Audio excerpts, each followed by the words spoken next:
हुबली में पूर्व सीएम जगदीश शेट्टार ने सिद्धारमैया के कार्यालय पर सवाल उठाए और जमकर निशाना साधा। उन्होंने कहा कि देवराज अरस ने बिना गैप के सीएम रहते हुए रिकॉर्ड बनाया, लेकिन सिद्धारमैया के कार्यालय में एडमिनिस्ट्रेटिव सिस्टम खत्म हो गया है। शेट्टार ने कहा कि राज्य में लॉ एंड ऑर्डर बिगड़ गया है और इकोनॉमिक सिस्टम खराब हो गया है। साथ ही कहा कि राज्य सरकार केंद्र सरकार के प्रोजेक्ट्स के लिए जमीन अधिग्रहण के लिए पैसे जारी नहीं कर रही है, तो वहीं यहाँ की कांग्रेस सरकार बेलगाम धारवाड़ रेलवे प्रोजेक्ट को लेकर लापरवाह है। तो बजट मंडिಸಿದಂತ ಶ್ರೇಯಸ್ ನನಗೆ ಸ್ವಲ್ಪ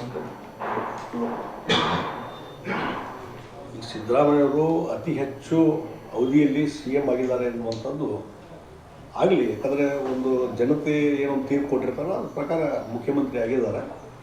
ಆದರೆ ಒಂದು ನನಗಿರುವಂಥ ಒಂದು ಮಾಹಿತಿ ಪ್ರಕಾರ ದೇವರಾಜ್ ಅರಸು ಎಟ್ ಎ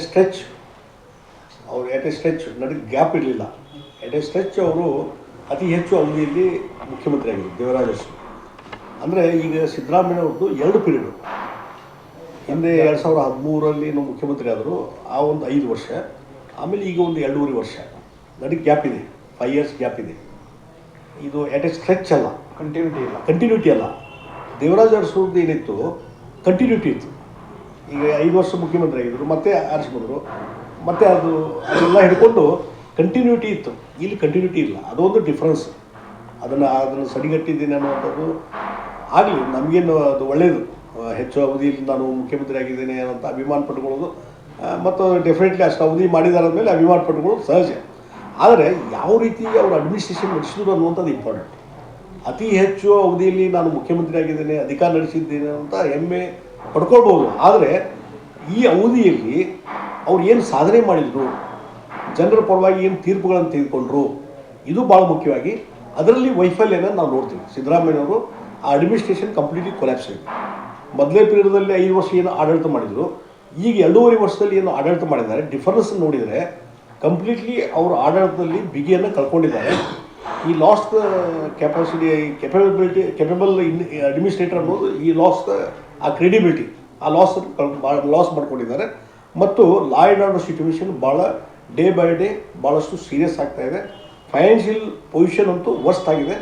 ಯಾವುದೇ ರೀತಿಯಾದಂಥ ಜನ ಉಪಯೋಗಿಯಾದಂಥ ಕಾರ್ಯಗಳಿಗೆ ಅನುದಾನ ಕೊಡುವಂಥದ್ದು ಆಗ್ತಾಯಿಲ್ಲ. ಮತ್ತು ಕಾಂಟ್ರಾಕ್ಟರ್ಸ್ ಬಿಲ್ಲು ಸದ್ಯಕ್ಕೆ ಪೆಂಡಿಂಗ್ ಇದೆ. 30,000, 40,000 ಕೋಟಿನೋ, 50,000, 60,000 ಕೋಟಿಯಷ್ಟು ಪೆಂಡಿಂಗ್ ಇದೆ, ಅದನ್ನು ಕೊಡ್ತಾ ಇಲ್ಲ. ಹೀಗಾಗಿ ಯಾವ ಕಾಂಟ್ರಾಕ್ಟರ್ಸು ಸಹಿತ ಹಿಂದೆಲ್ಲ ನೋಡ್ತಿದ್ವಿ, ಕರ್ನಾಟಕದಲ್ಲಿ ಯಾವುದೇ ಟೆಂಡರ್ ಕರೆದ್ರೆ ಕಾಂಪಿಟೇಷನ್ ಸಿಕ್ಕಾಪಟ್ಟೆ, ಈ ಟೆಂಡರ್ ಹಾಕ್ಲಿಕ್ಕೂ ಬರ್ತಾ ಇಲ್ಲ ಜನ. ಆ ರೀತಿ ಪರಿಸ್ಥಿತಿ ಇವತ್ತು ನಿರ್ಮಾಣ ಆಗಿದೆ ಕರ್ನಾಟಕದಲ್ಲಿ. ಮತ್ತು ಇದ್ರ ಜೊತೆಗೆ ಈಗ ಭೂ ಸ್ವಾಧೀನದ್ದು ಈ ಕೇಂದ್ರ ಸರ್ಕಾರದವ್ರು ಕೇಳಿದ್ರೆ, ನಾನು ನಿತಿನ್ ಗಡ್ಕರಿಗೆ ಸಾಕಷ್ಟು ಸಲ ಬಿಟ್ಟದಾಗ ಭೂ ಸಾರಿಗೆ ಮಂತ್ರಿಗಳಿಗೆ ಅವರು ಯಾವುದೋ ಹೊಸದನ್ನ ಪ್ರಪೋಸಲ್ ತೆಗೆದುಕೊಂಡು ಹೋದರೆ, ಅವರು ನಿತಿನ್ ಗಡ್ಕರಿ ಶೆಟ್ಟರ್ ಮೊದಲು ನಿಮ್ಮ ಮುಖ್ಯಮಂತ್ರಿಗೆ ಹೇಳ್ರಿ, ನಮಗೇನು ಈಗ ನಾವು ರೋಡ್ಸ್ ಮಾಡ್ತಾ ಇದ್ದಾವೆ ಅಲ್ಲಿ ನ್ಯಾಷನಲ್ ಹೈವೇ ಮತ್ತೊಂದು, ಆ ಲ್ಯಾಂಡ್ ಎಕ್ವಿಷನ್ಗೆ ಹಣ ಕೊಡ್ತಾ ಇಲ್ಲ, ಅವರು ಭೂ ಸ್ವಾಧೀನ ಮಾಡಿ ಕೊಡ್ತಾ ಇಲ್ಲ.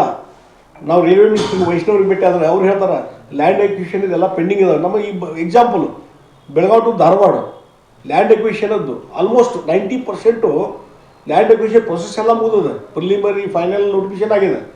ಹಣ ರಿಲೀಸ್ ಮಾಡಿರಿ ಒಂದು 200 ಕೋಟಿ ಅಂದರೆ ಇವತ್ತಿಗೂ ರಿಲೀಸ್ ಮಾಡ್ತಾ ಇಲ್ಲ, ಅದು ಪೆಂಡಿಂಗ್ ಇದೆ. ಅಂದರೆ ಈ ರೀತಿ ಹಣಕಾಸಿನ ಒಂದು ದುರ್ವ್ಯವಸ್ಥೆ ಆದಂಥ ಸಂದರ್ಭದಲ್ಲಿ ನೀವು ಹೆಚ್ಚು ಅವಧಿ CM ಆಗಿರೋಂಥ ಅಭಿಮಾನ ಪಟ್ಕೊಂಡು ಹೇಳೋದ್ರಲ್ಲಿ ಏನು ಆರ್ಥಿಕತೆ, ಏನು ನೈತಿಕತೆ ಇದೆ ಅಂತ ನಾನು ಕೇಳ್ತೀನಿ. ಏನು ಅದರಲ್ಲಿ ಎಂಟಿಟಿ ಏನಿದೆ ಅಂತ ನಾನು ಕೇಳ್ತಾ ಇದ್ದೇನೆ. ರಾಜ್ಯದಲ್ಲಿ ಕಾನೂನು ಹದಗೆಟ್ಟಿದೆ ಅಂತ ಮಲದಾರಿಗಳಲ್ಲಿ ಹಲ್ಲೆ ಮಾಡಿದ್ರು, ಕಲ್ಲು ತೂರಾಟ ಆಗಿತ್ತು ನೋಡ್ರಿ. ನಾವು ಒಂದು ಡೇ ಬೈ ಈ ಬಳ್ಳಾರಿ ಇನ್ಸಿಡೆಂಟ್ ಹಿಡ್ಕೊಂಡು, ಇಲ್ಲಿ ಯಲ್ಲಾಪುರದೊಂದು ಘಟನೆ ಹಿಡ್ಕೊಂಡ್ರು, ಮತ್ತು ಮೊನ್ನೆ ಬೆಂಗಳೂರಿನಲ್ಲಿ ಆದಂಥ ಘಟನೆ ಮಲಾಧಾರಿಗಳ ಮೇಲೆ ಏನೊಂದು ಹಲ್ಲೆ ಆಯಿತು.